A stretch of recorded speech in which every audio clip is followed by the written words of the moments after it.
Episode 476, Etiquette. Alex smiled faintly. I meant every word. I understand you don't see it, but your attitude really is to be pitied.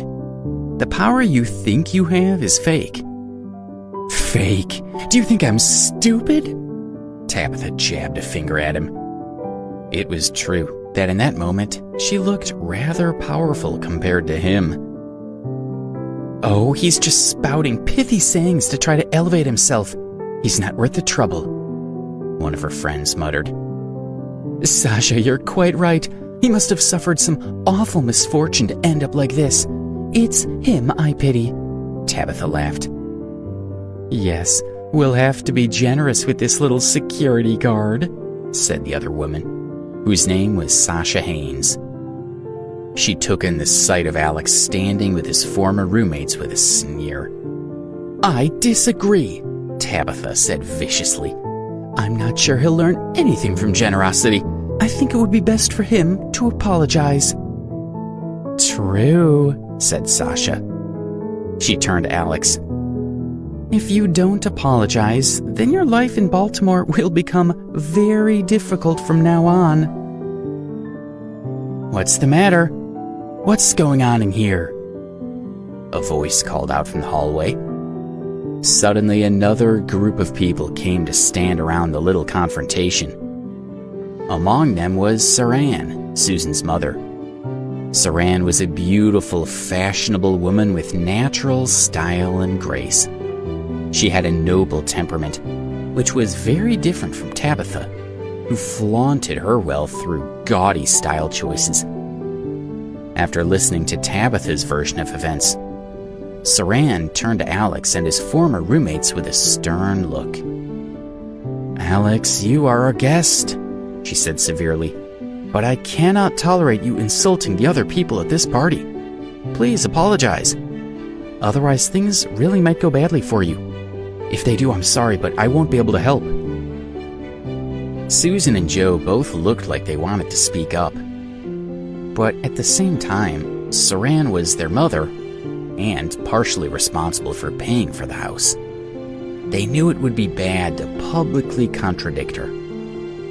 Please say sorry right now, Saran continued, obviously hoping to end the fight as quickly as possible.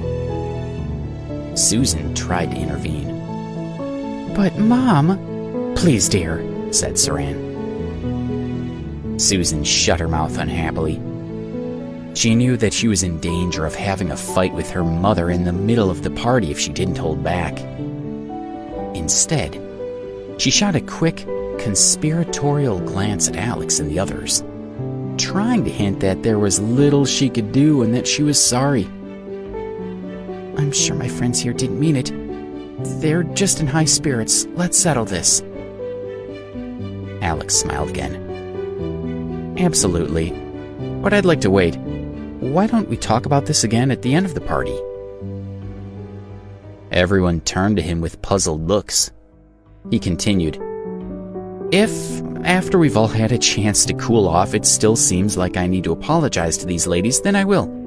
I'll even kneel down. You can film it if you want. I may well do that, Tabitha said. What would your boss say to a video like that? Well, it sounds worth the wait. Now that she knew that Saran was going to take her side, she felt bold. But, Alex said, if by the end of the night, their behavior shows that they don't deserve an apology, then I won't offer one. Because then I won't have insulted them, right? I'll have just stated the truth. Tabitha pulled a sour face at his implication that she would embarrass herself. Alex gave her a bland smile. It's really no harm to you, is it?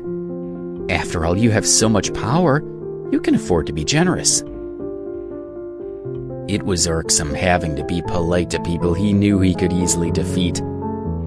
But he didn't want to embarrass his friend, so he tried to solve the matter peacefully. While he said this, a middle-aged man came over to join the group. He was a tall man in a good suit and a neat pair of glasses. He said in a calming voice, Please, I'm sure we're all reasonable people. Do me a favor and let the children go. There is no need to be harsh with them. This was Neil, Joe's father. He was nevertheless well respected for his upstanding and honest character. As he was Joe's father, everyone knew it was appropriate to defer to him in this matter. As the group broke up, though, Saran made a point of saying to Alex, "That was badly done. Needlessly disrespectful and vulgar. There will be consequences." "What will be the consequences? For whom? Why?" A beautiful voice chimed. A girl wearing bright pink strode over on long legs.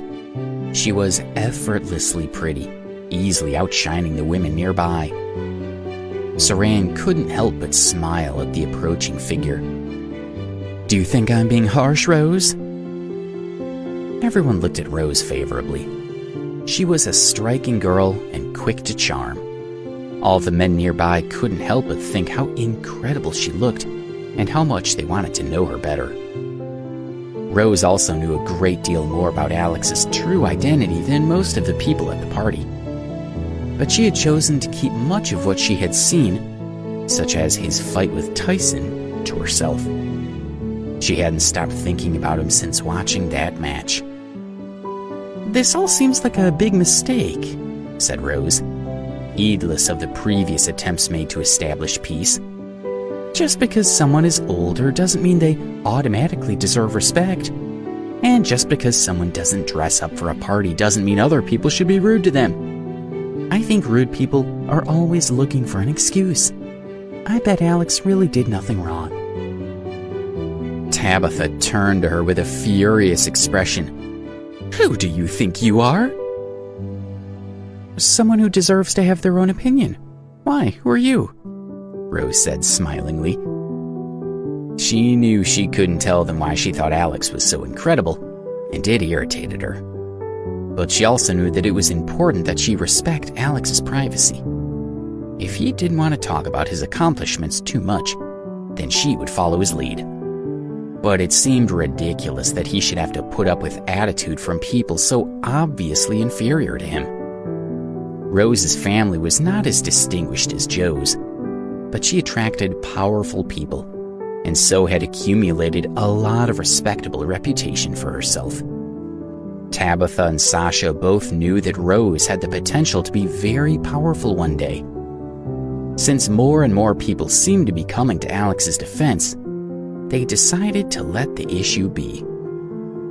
They also felt it was rather humiliating to argue so publicly with someone as low as a security guard. They decided to wait for their apology until the end of the evening. Tabitha snorted as she walked away. "Well, it's no difference to me," she said loudly and shot Alex a cold look. "Let's see how big you talk in the future."